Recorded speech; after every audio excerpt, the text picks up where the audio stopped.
사도행전 안에는 성령이 임하셔서 부흥이 임한 현장들이 속속 드러납니다. 제일 먼저 부흥이 임한 곳이 어디냐면 마가의 다락방에서 120 성도들이 모여서 기도할 때 하나님께서 강력하게 성령의 임재하심을 주시고 사람들이 변화합니다. 그래서 그들이 담대해지고 예수 그리스도를 증거하기 시작합니다. 변화입니다. 성령의 역사 없이는 안 된다는 것입니다. 예수님께서도 성령이 오시기까지는 꼼짝 말고 있으라는 것이 사람이 성령을 받고 성령의 충만함을 받지 않고서는 안 된다 하는 것입니다.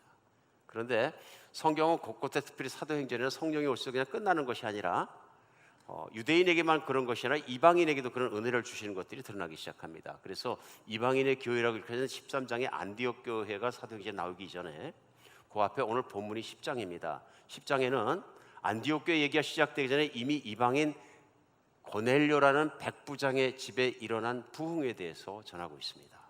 그야말로 부흥입니다. 그냥 부흥이 아니라 그 가정이 잘 섬기고 가정교회로 모였었는데 그 가정교회가 베드로가 오고 부흥회를 하게 되고 성령이 강력하게 역사하셔서 그들이 정말 놀라운 변화의 부흥을 체험하게 되는 역사를 체험하게 됩니다. 그래서 오늘 본문인 사도행전 10장은 성령이 임하시면 어떤 부흥이 일어나냐 하는 것을 이방인 가운데 행하신 그 역사를 우리에게 분명히 보여주시는 증거여 현장이 됩니다. 그래서 오늘 10장 말씀을 저희가 봤습니다마는 이 10장 말씀 고넬료에게 일어난 그 부흥이 우리에게도 늘 임할 것을 강하게 정말 하나님께 간구하면서 매달리는 마음으로 말씀 앞에 나갔으면 좋겠습니다. 오늘 10장 1절로 8절까지가 본문인데요. 이제 고넬료는 백부장이라는 사람이었습니다. 백부장이라는 얘기는 뭐냐면 100명의 군인을 맡았다 이렇게 생각하면 쉬운 것 같습니다. 천부장은 1000명의 군인을 맡았다. 그러니까 요즘식으로 따져보니까 한 요즘 군대 편제의 한 중대장쯤 되는 것 같습니다. 그렇죠? 천부장 이렇게 되면 대대장 이 정도 되는 것 같고요. 아니면 연대장 이런 뭐 비슷한 레벨에 올라가는 것 같습니다. 그런데 이때 당시가 로마 제국이 군인으로 말미암아 강력하고 군인으로 말미암아 점령한 땅을 다스렸던 것을 생각해 보면 이스라엘 살던 유대 사람들의 입장에서 보면 또 다른 로마 사람이 아닌 사람의 입장에서 보면 로마 군대의 군인이라는 건 대단한 것입니다. 그러니까 그 위엄을 자랑하기 위해서 우리도 영화에 봅니다마는 투구를 멋지게 장식해서 쓰고요, 그 수술을 달고요, 그 위엄을 나타내는 것이죠.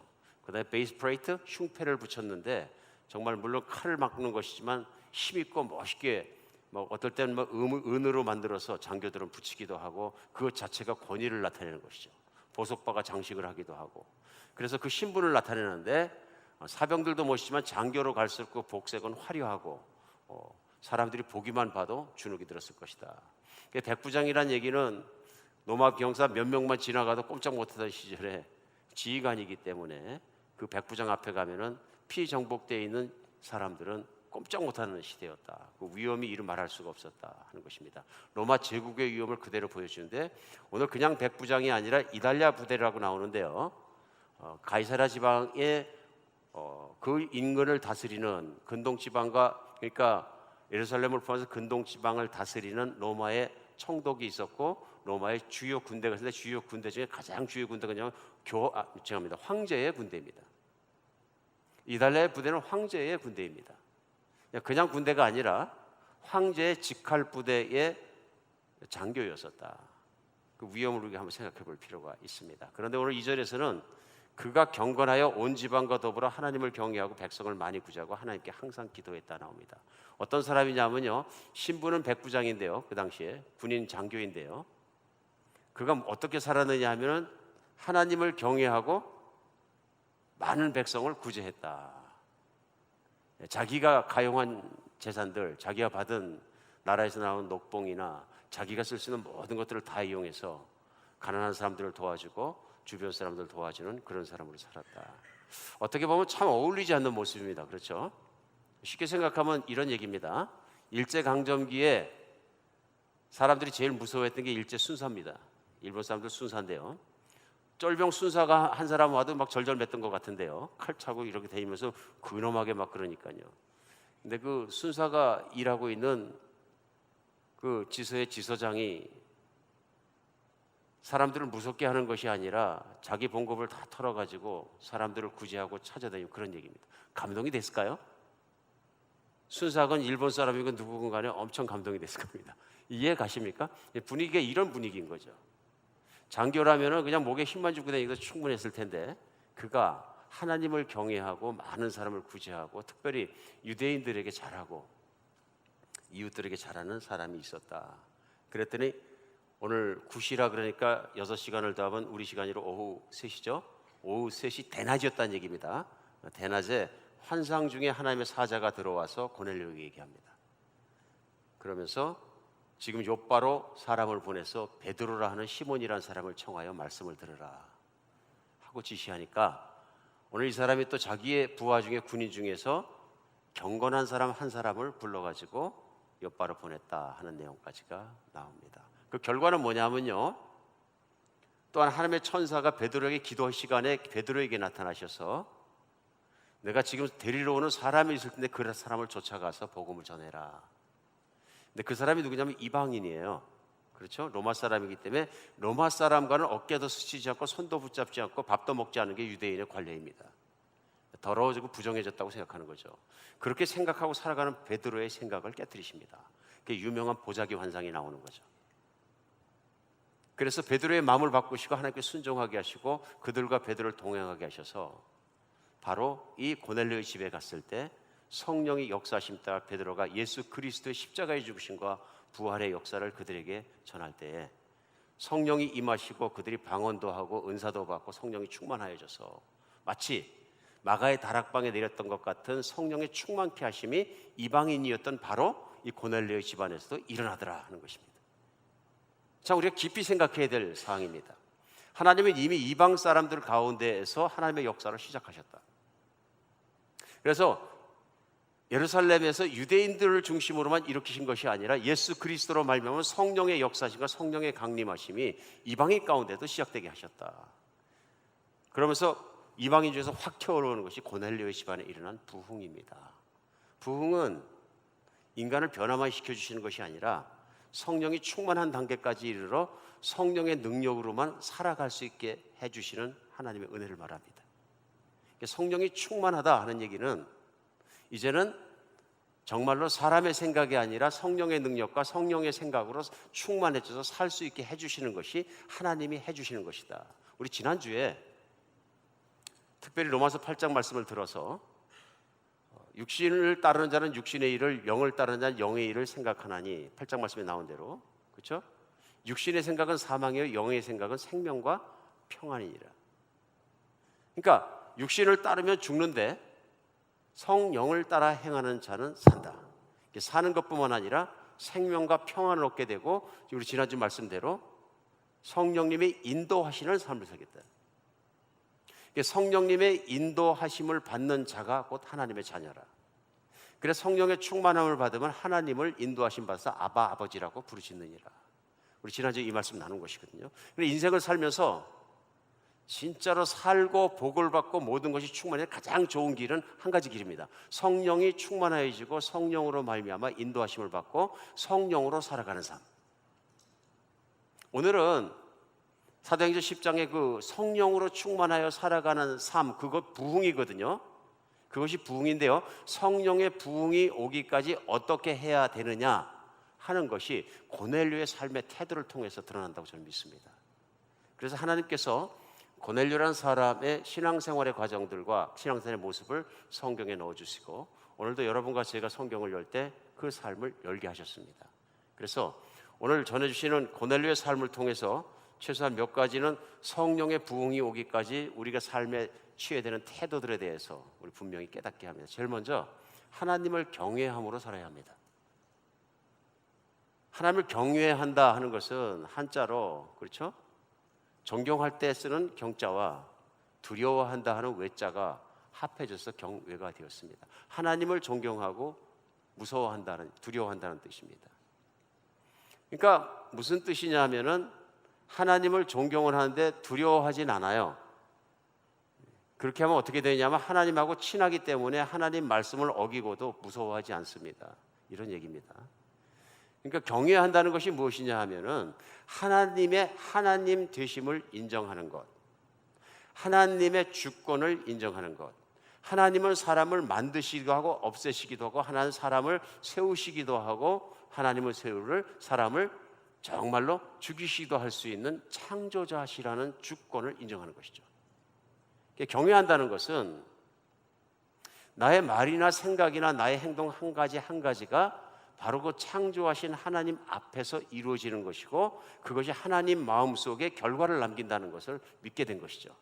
그래, 하나님이 존재하신다는 것과 그분의 말씀을 따르고 순종하는 자들에게 복 주시고, 저항하고 교만하고 반항하는 자들에게 벌 주시는 하나님을 믿는 것이죠.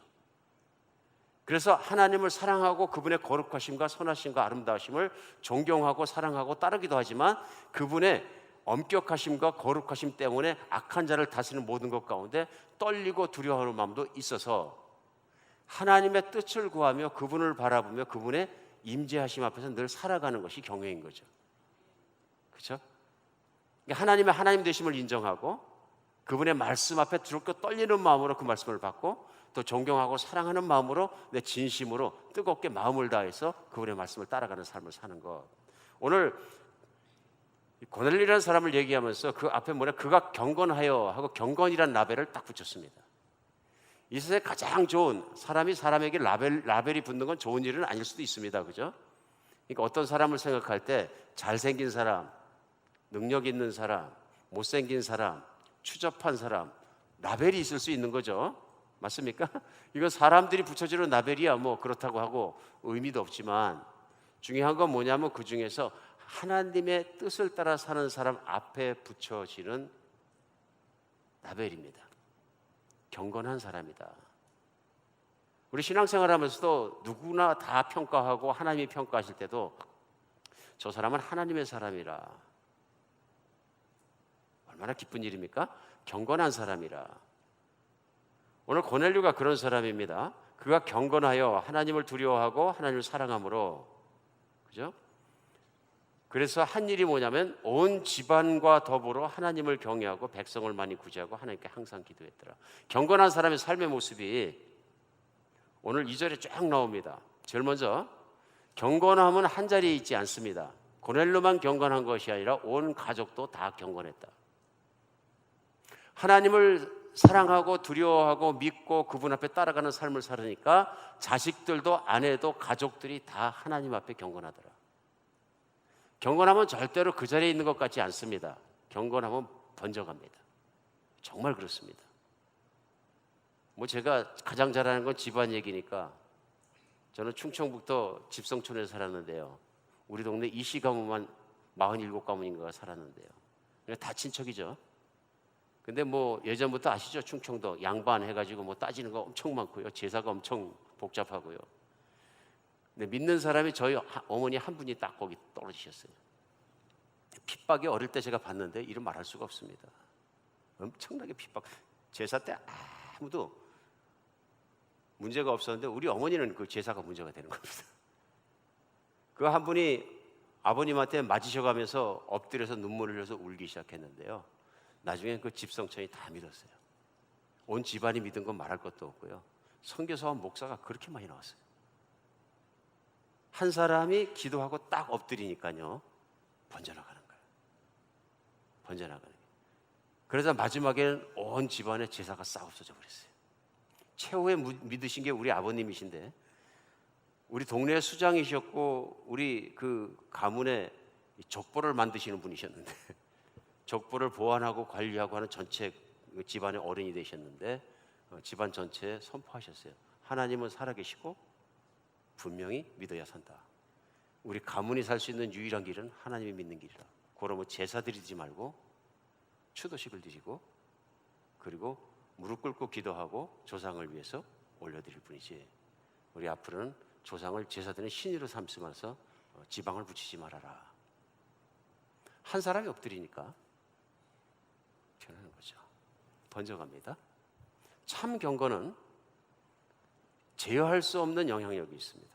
그걸 보여주는 거예요. 온 집안이 하나님을 경외하고 백성을 많이 구제하고 하나님께 항상 기도하더라. 경건한 자의 삶의 모습이 나옵니다. 이것이 뭐냐면 하나님의 임재의 보신 앞에 살아가기 때문에 하나님의 말씀대로 인간을 귀히 여기고 그들을 사랑하고 섬기며 이웃을 내 몸같이 사랑하며 참되게 살더라. 이것은 불과 몇 시간 떨어져 있는 예루살렘에 있는 경건하다고 유명했던 사람들, 소위 바리새인들과 율법사들과 랍비들과 제사장들과 선생들도 못한 일입니다. 그들에게는 외적으로 경건한 모습은 있었는데 삶의 경건함이 없었습니다. 그래서 예수님에게 이들이 위선자이다, 저주받을 자들이라 하는 저주를 받았던 사람들입니다. 반면에 오늘 이방인이었던 고넬료는 굉장한 칭찬을 받았는데, 칭찬의 내용이 뭐냐면 하나님을 경외하여서 온 집안이 하나님을 따르게 되고, 그래서 이웃을 이와 같이 구제하고 섬기게 되고 기도를 항상 하더라 하는 내용입니다. 오늘 여러분과 저도 삶 속에서 인정받은 경건으로 살아가는 여러분과 제가 되었으면 좋겠습니다.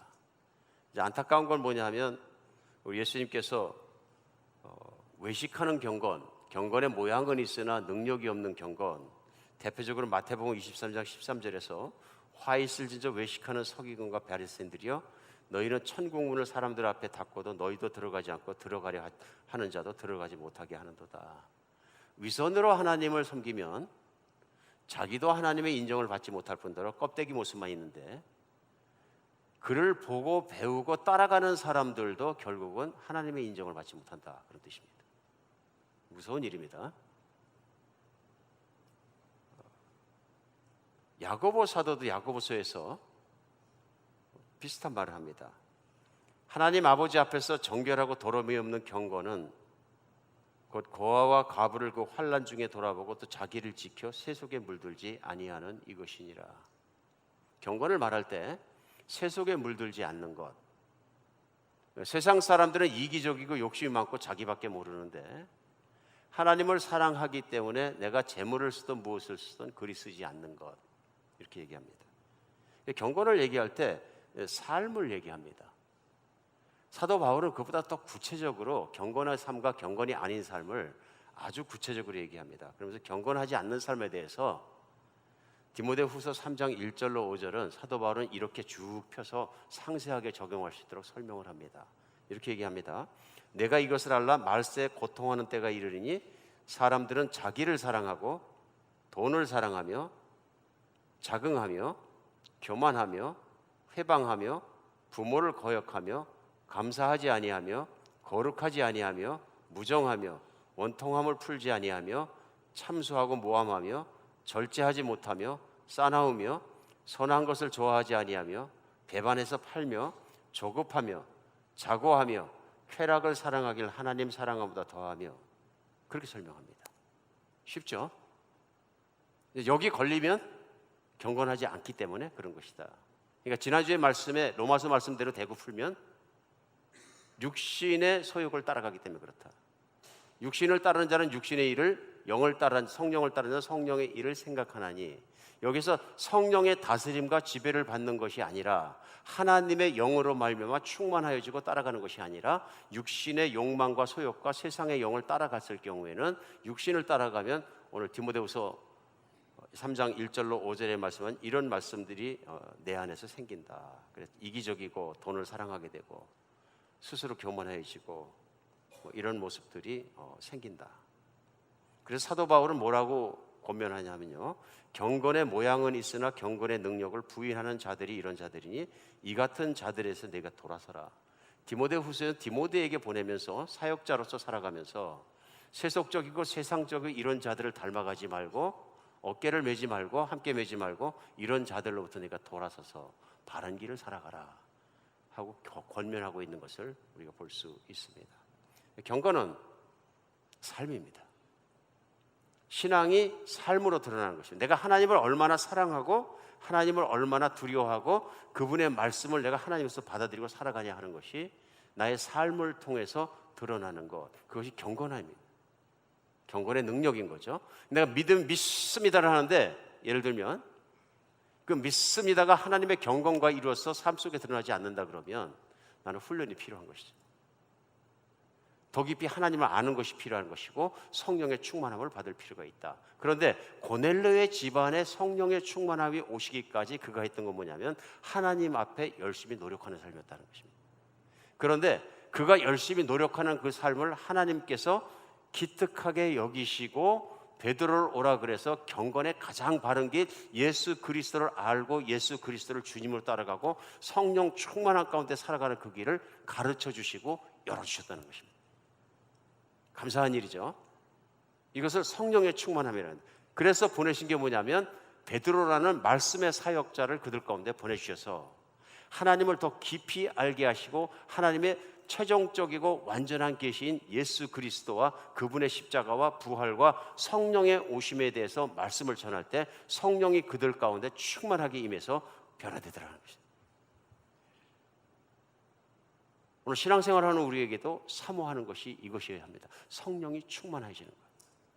그래서 성령이 정말 나를 완전히 휘감고 다스려 주시어서 하나님과 생각과 내 마음이 일치되어지고 내가 하는 행동 하나하나가 하나님이 기뻐하시는 그것으로, 우리 조금 전에 읽었습니다만 사도 바울이 디모데후서 3장 1절로 5절에 쭉 말씀하는 그것들과 더 이상은 내가 걸리지 않고 살아갈 수 있는 것이 내 능력이 아니라 성령께 붙들린 사람의 속에서 드러나는 것을 드러나는 것입니다. 오늘 여러분과 저도 하나님을 두렵고하고 늘 바라보고 성령의 임재를 늘 사모하고 나감으로써 성령의 충만함을 주셔서 늘 승리할 수 있는 여러분과 제가 되었으면 좋겠습니다. 이것이 우리가 바라야 되는 것 같습니다. 근데 이것이 그냥 되는 것이 아니라 사도행전 속에서는 성령이 충만하게 임하는 현장마다 무엇을 했느냐 하면 기도를 열심히 했다는 것입니다. 우리가 아는 것처럼 마가의 다락방에서 제자들이 모여서 한 일은 딱 한 가지입니다. 기도하는 것이었습니다. 왜 그걸 아느냐? 그들이 마가의 다락방에 모여서 전혀 기도에 힘쓰더라. 그러면 nothing but prayer, 모든 것 다 제껴놓고 오직 하나님께 기도만 하더라. 무엇을 기도했을까요? 성령이 오시기를 간절히 바라면서 열흘간 기도했더니 예수님이 약속하신 그 성령이 그들 가운데 임하였더라. 마찬가지입니다. 오늘 고넬료도 자기가 하나님을 두려워하고 하나님을 사랑하는 삶을 사는 것뿐만 아니라 그래서 구제하고 행동을 잘 관찰하며 사는 것뿐만 아니라 늘 기도하는 자였다. 기도에 힘쓰는 자더니, 그런데 오늘 천사가 나타나서 너의 구제와 기도가 하나님께 상달되었다 얘기합니다. 그러니까 기도가 하나님의 심장을, 하나님의 마음을 감동시키는 기도가 있고 그렇지 못한 기도가 있는 것 같습니다. 기도도 많이 있지만 하나님의 뜻을 따라 드리는 기도가 하나님께 들으시는 기도라고 말씀하십니다. 기도에는 수많은 기도가 있습니다. 기도에는 최악의 경우에는 가증한 기도가 있습니다. 그러니까 성경에서 뭐라 그러시냐면요, 율법을 듣고 행하지 않아야 하면 그 기도도 가증하다 이렇게 말씀하십니다. 무슨 말씀이냐면 하나님을 경외하지 않는데 율법을 듣고 행하지 않는다는 얘기는 하나님을 두려워하지 않는 사람인 거죠. 하나님을 두려워하지 않으면 그 사람 인생은 볼 것이 없다. 그런데 내가 필요하면 기도는 한다. 그럼 그 기도도 하나님 들으시기에는 가증한 기도다. 왜 그렇습니까? 자기의 교만과 이기심을 초월하지 못했기 때문에 하나님을 무시하면서 하나님께 주세요 하는 것은 하나님이 마침 욕심 많은 사람 속이나 채워주는 그런 하나님으로 저급하게 낮춘 것이므로 하나님 보기에도 가증하다. 그러나 오늘 드렸던 고넬료의 기도는 그런 기도가 아닌 것 같습니다. 자기의 마음과 뜻을 다해서 하나님께 바치고, 하나님 제가 어떻게 살아야 하나님이 기뻐하실까요? 저를 향한 하나님의 뜻은 무엇이며 오늘은 무엇을 해야 합니까? 또 이런 사람을 봤을 땐 제가 어떻게 해야 되는 것입니까? 제가 제 상사에 대해서는 어떻게 처신하고 제가 만나는 사람들은 어떻게 대해야 되는 것입니까? 이런 것들을 또 사람들을 위하여, 자기 종들을 위하여, 부하들을 위하여 끊임없이 기도하는 기도의 사람이었다고 저는 믿으십니다. 속 깊은 기도를, 하나님이 기뻐하시는 기도를 계속하는 것이 성령의 충만함을 오게 합니다. 성령의 충만해서 사는 것, 하나님 말씀대로 사는 것, 경건하게 사는 것은 내 능력이 아니라 성령의 능력입니다.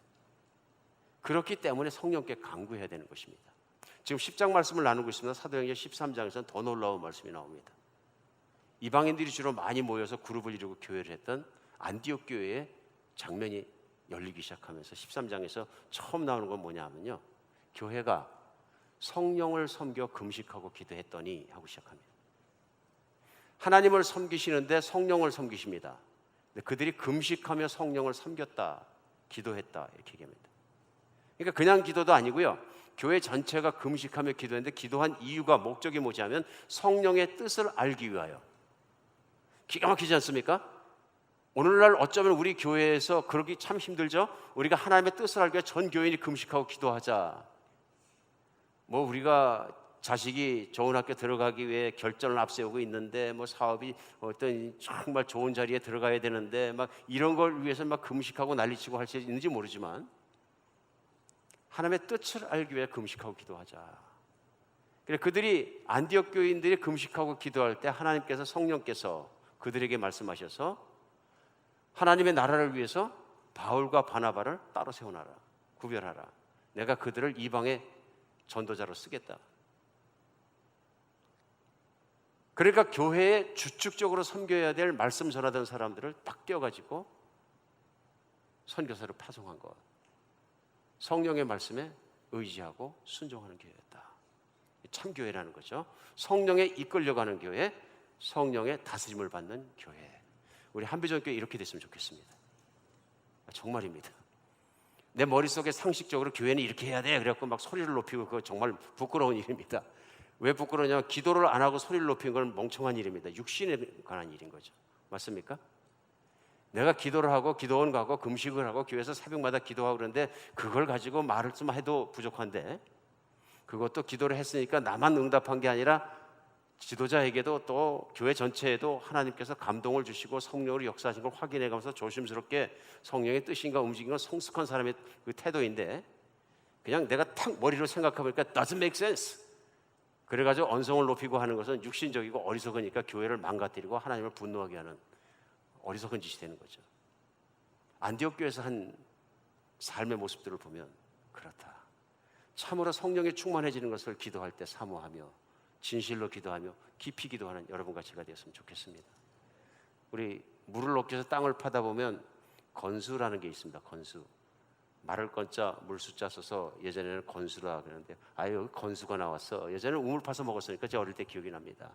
그건 뭐냐면 한 10m쯤 파갖고 물이 나온 겁니다. 어떤 사람은 되게 좋아합니다. 10m만 파는데도 물이 나오네. 그러니까 어른들이 뭐냐면 그 물 금방 말라 그러는 거예요. 날씨만 좀 메마르고 건조해지면 딱 끊어져 버리니까 이게 건수다 그러시는 거예요. 그러니까 무슨 우물을 파야 되느냐? 6개월 가뭄이 와도 그 물이 계속 나오는 우물을 파야 잘 판 거다. 이거는 몇십 미터를 파고 내려가야 가뭄 타지 않는 진짜 물이 나오는데 지하수 흐르는 물에서 나오는 물이 나옵니다. 이건 생명수가 솟아나는 물인 거죠. 그래서 진짜 우물을 파기 위해서는 깊이 파고 마르지 않는 우물을 파야 되는데 조금 팠더니 막 물이 나온다 그래서 좋아했다가는 한 달만 가물으면 물이 딱 끊어져 버린다. 우물이 바닥에 보이는 우물들이 예전에 어릴 때도 보면은 두레박을 넣어서 푸다 보면 많습니다. 통 하고 부딪힌 데면 물이 없어요. 이거 건수를 퍼먹은 거죠. 지상에 있는 물을 퍼먹으면 건강에도 안 좋습니다. 결국 우리가 신앙생활을 하면서 때때로 이 건수를 파는 것 같은 신앙생활을 할 수가 있습니다. 하나님의 뜻을 구하기 위해서 더 깊게 더 확인하고 하나님의 뜻만 쫓아가려고 노력하는 삶을 산다면 우리가 시절을 쫓아도 마르지 않는 생수의 그런 되시는 성령님의 말씀과 인도하심과 나의 삶을 인도해 주신 것을 체험할 수 있을 줄 믿습니다. 우리 지난주에 여기서 맥락이 다른 말씀이 아니라 같은 말씀의 적용입니다. 고넬료라는 사람이 실제로 그렇게 살았더니 성령이 임하시고 강력하게 섭리하시고 그들이 성령이 충만함을 받을 수 있는 길로 그런 사역자를 가능치 않은 길을 밀어넣으셨다. 하나님이 하시지 않고선 고넬료는 베드로는 절대로 고넬료의 집에 갈 수가 없습니다. 못 갑니다. 그 베드로를 가서 그리스도 예수의 복음과 성령의 능력을 전파하게 하신 분은 하나님이십니다. 이게 성령이 하시는 일인 거죠. 우리도 이렇게 살았으면 좋겠습니다. 성령의 능력에 붙잡히고 쓰임받고 경건하게 살고 인정받고 쓰임받고 이것이 교회가 되고 신앙생활이 되길 간절히 바랍니다. 저도 잘 몰랐었는데 전라도 광주가 좋은 도시예요. 저는 뭐 전라도 출신 아니니까 마음껏 올려드릴 수 있습니다. 혹시 지금까지라도 지역 편견을 가지고 계셨다면 편견을 좀 없애는 시간이 되었으면 좋겠습니다. 전라도란 뜻이 전에는 전주와 나주를 합쳐서 부르는 이름이 전라도라 그럽니다. 경상도는 경주와 상주를 합해서 부르는 이름이 경상도고 강원도는 강릉과 원주를 말합니다. 전라도에서는 나주가 큰 도시였습니다. 100년 전만 해도 10여만 명이 살았을 때 그때 광주는 7천 명밖에 안 살았다고 해요. 작은 도시. 그러니까 전라도에서 큰 도시는 그때도 100년 전에는 어디냐면요, 나주하고 목포예요. 거기가 큰 도시였던 거예요. 거기에 비해서 광주는 조그만 읍내를 겨우 벗어난 7천 명짜리 도시였던 거죠. 이 도시가 요즘에 제일 크죠, 전라도 인근에서는. 근데 광주가 커진 이유는 좋은 이유입니다. 이게 뭐냐 하면 선교사님들이 땅끝으로 간다고 한반도로 오셔서 가신 곳이 어디냐면 광주입니다. 그래 광주에 가서 사역을 시작하시면서 대대로 사역하고 뼈를 묻은 분들이 꽤 많이 계십니다. 대표적인 분이 광주 기독병원에서 2대 원장이던 우월슨 선교사님입니다. 원래 이름은 R.M. 윌슨 미국 선교사님이신데요. 1920년대에 광주에 가셔서 하루는 말을 타고 기독병원을 세우시고 지나가다가 길에 쓰러진 나 환자를, 한센병 환자를 자기 말에 태웁니다. 그리고 병원으로 데리고 가서 극진하게 치료를 해줍니다. 그 고름이 나고 썩어져가는 환자들을. 그러니까 나 환자들이 한꺼번에 금방 일대에서 몰려왔고 북사통이 났어요. 그래서 금방 나 환자 600명이 병원에 몰려들었다. 그랬더니 광주 사람들이 막 난리가 나가지고 데모를 하고 막 예전에 나 환자 엄청 무서워했습니다. 애들 잡아먹는다고 잘못된 낭설을 퍼뜨려가지고. 저도 어릴 때 덜덜 떨었던 기억이 나는데, 제가 그래서 산에 가면 진달래꽃을 먹지 않았는데요, 친구들이 먹을 때도. 그걸 먹으면 나 환자가 먹었던 거기 때문에 병 걸린다. 누가 낭설을 퍼뜨려가지고. 지금도 뭐 떨리는데 이렇게 보면 그 피가 묻어서 그렇다, 빨간 것이. 지역 주민이 하도 그러니까 나 환자를 한 지역에서 해야 되겠다. 그래 옮겨간 것이 여수 소록도 애양원을 세운 것이죠. 꽤 귀한 사역의 뿌리들이 생기고요. 3대 원장이었던 기독병원의 그 브랜드란 선교사님은 6.25 전후에 폐결핵 환자가 넘치니까 수백 명의 결핵 환자들을 데려다가 청성으로 치료해 주신대요. 각혈이 올라와서 기도가 막히고 죽게 생겼으면 선교사님이 그 각혈을 목구멍을 열고서 다 파냈다고 그래요. 기가 막힌 얘기입니다. 다 파내고요, 후벼내고요, 손가락으로 빼내고요. 굉장히 위험한 것이기 때문에 그렇게 해서 사람들이 이 사람은 성자다. 여러분, 말기 폐결핵 환자가 피를 벌창까지 쏟았는데 거기 들어가서 겁내지 않고 그걸 후벼낼 수 있는 게 보통 일이겠습니까? 이제 그런 분들이 계시다 보니까 그 영향력이 번져가면서 광주에서는 선교사를 대단히 존경하는 전통이 생겼다. 선교사는 존경해야 될 분들이다. 분위기가 그렇게 앉으니까 어떻게 됩니까? 기독교가 그냥 길이 열린 것처럼 쏙쏙 번져가게 되는 거죠. 그러면서 광주가 커지기 시작했다.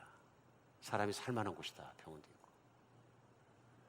오늘 고넬료가 경건한 사람이기 때문에 온 가족에게 그의 부하 중에서도 부하를 보내는데 경건한 사람을 뽑아서 보냈다. 부하 중에도 하나님 잘 따르는 사람들이 생기고 있었고, 정들도 당연히 그렇고, 온 집안이 교회가 되어버렸다.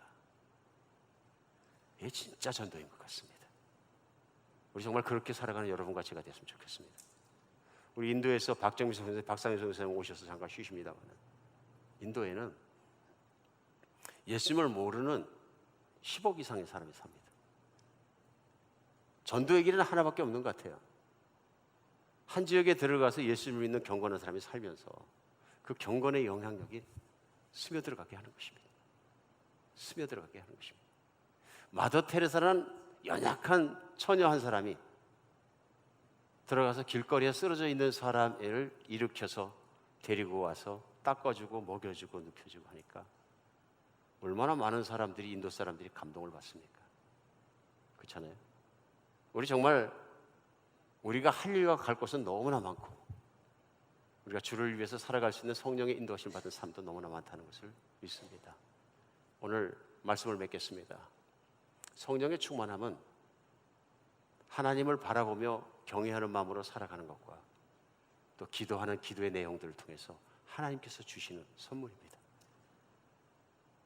우리도 삶 중에서 하나님을 바라보면서 또 기도를 통해서 성령의 충만함을 애모하는, 사모하는 여러분과 제가 되었으면 좋겠습니다. 기도하겠습니다.